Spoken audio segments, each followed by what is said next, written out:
गांधी जी को प्रणाम करने के बाद आपसे अनुरोध करता हूं कि गांधी जी की जनसभा में पूर्व मंत्री कहना मुझे थोड़ा सा असहनीय लगता है। उन्होंने मुझे साउथ एशिया का इंचार्ज बनाया है, मुझे सबसे बड़ा पद वही लगता है। गांधी जी को,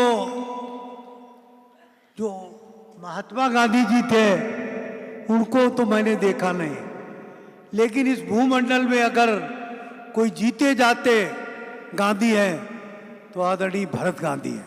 असम के भाई को मैं नमन करता हूं जो लोग वहां से आए, किस तरीके की लाखों की भीड़ उनके साथ खड़ी होती है।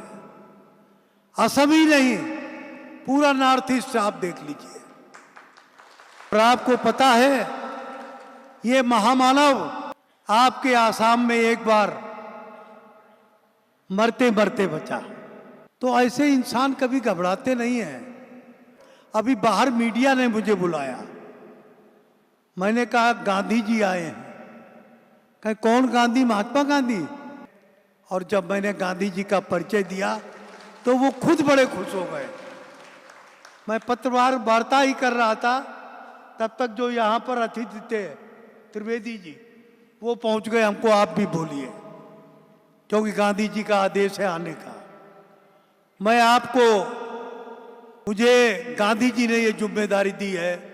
साउथ एशिया का सम्मेलन काठमांडू में हुआ और उस समय मैं काफी बीमार था, लेकिन गांधी जी ने कहा ये आदेश है आना, और काठमांडू के लोग बैठे भी हैं। मैं वहां गया मंडपम में और मुझे बहुत ऊर्जा मिली। मैं वहां जाते जाते ठीक हो गया। उत्तर प्रदेश की जब बागडोर मिली मुझे, तो 25,000 गांधी जी के सपनों वाले लोगों को मैंने 1 घंटे में नौकरी दी। ये वहां का इतिहास गवाह है। क्योंकि हाई कोर्ट रो रहा था और गांधी जी की विचारधारा थी।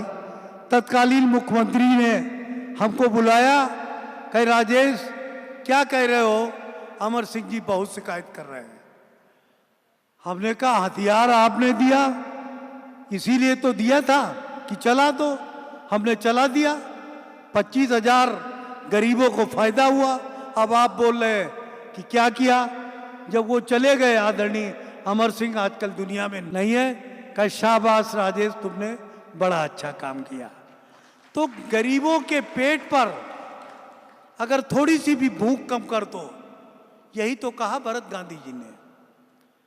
खुल के आप लोग जिस तरीके से हैं, मैंने रैलियों के वीडियो देखे हैं और मैंने भरत गांधी जी से कहा, हे गांधी जी एक बार आसाम हमें जरूर ले चलना।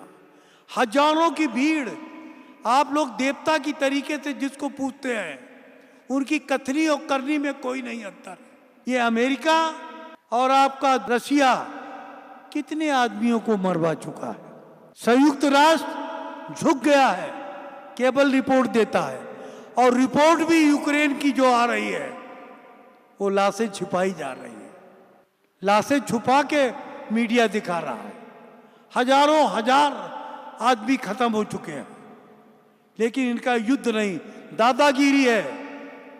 जान की परवाह किए बिना पत्रकार वहां से कवरेज करते हैं, लेकिन ये छुपाने की कोशिश करते हैं। कौन? टीवी के मालिक, दूरदर्शन के मालिक। भी मैंने कहा 6 चैनल के लोग थे कि मैं जो बोल रहा हूं दिखाओगे या भरत गांधी जी की जो मैं बात बोल रहा हूं कमजोर समझोगे? कहे साहब आज कुछ भी हो जाए मैं शाम तक इसको दिखा दूंगा।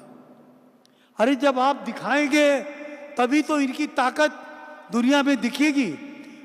आपने साउथ एशिया का प्रमुख बनाया और आदरणीय गांधी जी के सामने बोल रहा हूं, मुझे बांग्लादेश और पाकिस्तान का वीजा अभी कल ही मिल पाया है। बड़ी मुश्किल से वीजा मिलता है।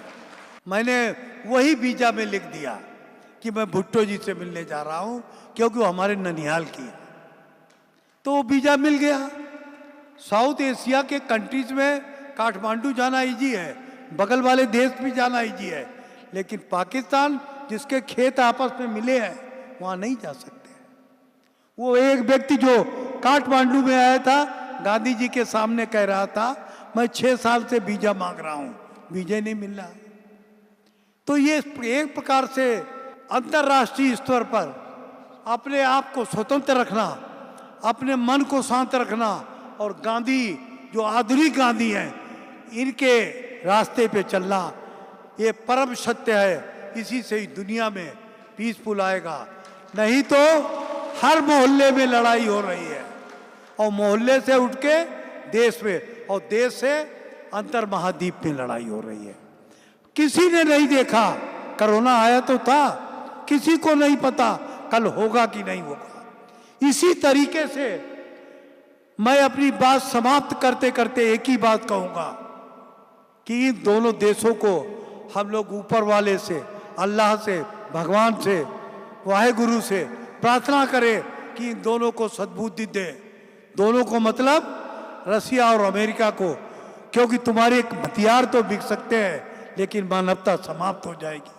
बहुत बहुत धन्यवाद। पूरे देशवासियों को मेरा प्रणाम, मेरा आशीर्वाद। हमें आपका साथ चाहिए पूरे संसार में युद्धों पर प्रतिबंध लगाने और लोगों को वैश्विक अधिकार दिलाने में। इस वीडियो का डिस्क्रिप्शन देखिए और ऑनलाइन फॉर्म भर के भेजिए।